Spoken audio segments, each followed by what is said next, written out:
We just entered the Harun Farocki Institute archive, and basically what we see here is what Harun Farocki has saved over the 40, 50 years of his practice. So from the 60s up until his death in 2014.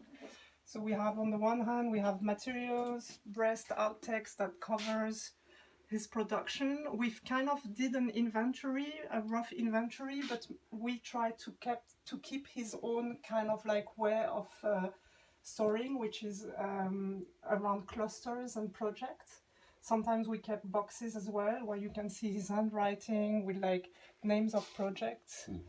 And it reflects also the kind of like technological development of film over all those decades, basically. So we have analog films, 8mm, 16mm, 35mm, but we also have now formats that we cannot even play because we don't have the machine, like I don't know, like Digi Beta, Digital Beta, I think it's called, or U-matic.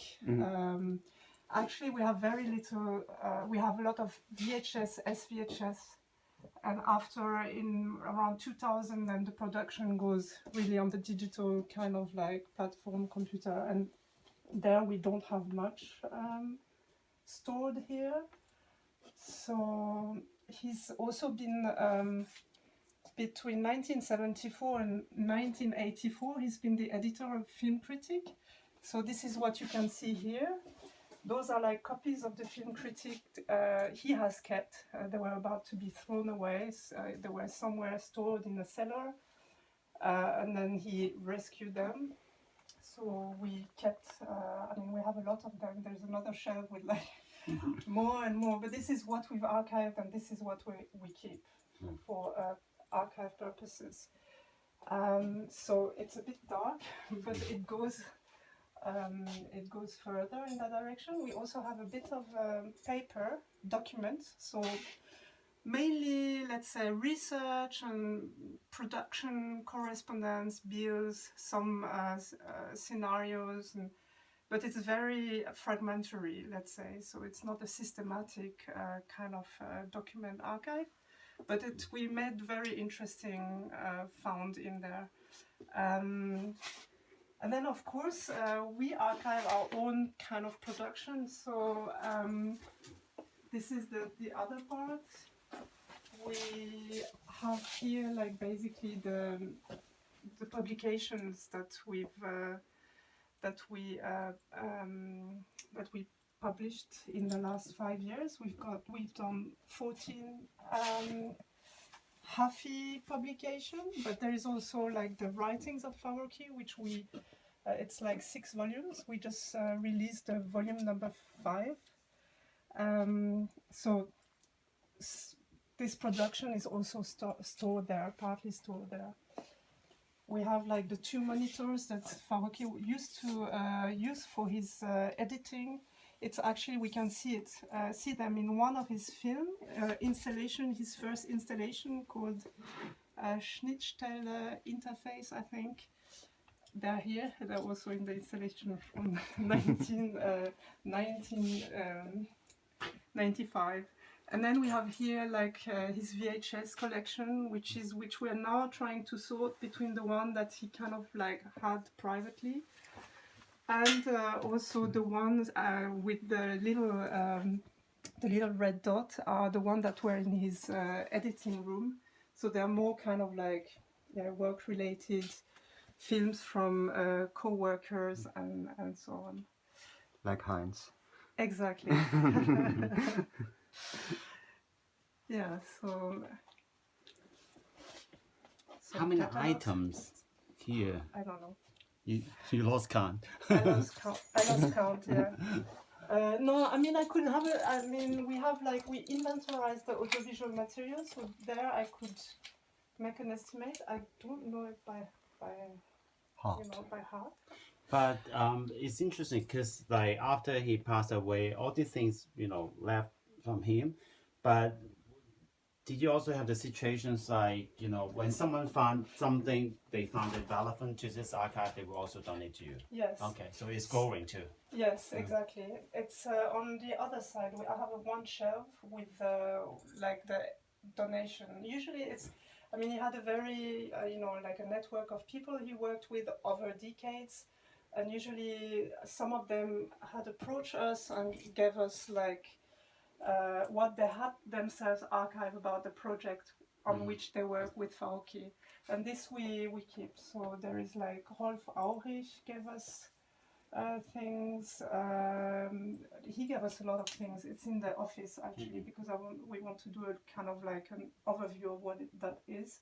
Sometimes it's like a tape of an interview, you know, or like produced during the work. So it might not be like into the final work, but it's kind of like it belongs to the production. So it really varies, and we welcome that sort of donation. But have all these existing collections been catalogued already? Not all of it. For instance, this we just started. There is also, he had a list, so we are departing from his list and trying to figure out what we have. All the audiovisual material we've inventorized. Also because there was some of the stuff was kept in a cellar or storage space for decades in plastic bags, or so we didn't know, like for the analog film, you know, you have the problematic of the vinegar syndrome.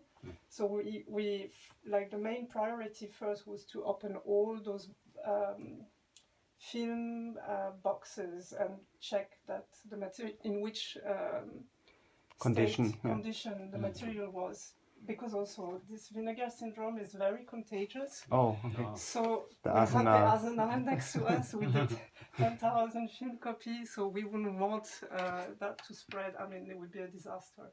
So that's the first thing that we did, and of course it was the occasion for also starting to give a number, inventorize. What is this material? Which project does it relate to? Do we know it? Have we heard? I mean, have we heard about it? So that's how we made also some found, like, you know, material we'd never heard of. It's, you know, like on the side of like a project, and then some of it we start watching it, some of it we digitized, and so on and so on. And it's a bit like the starting point for producing something new. But you don't collect like the finished, like the last edit of a film? No, so all the finished work are actually, they're not here.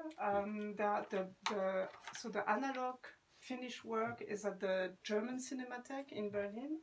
We only have rest working material outtakes.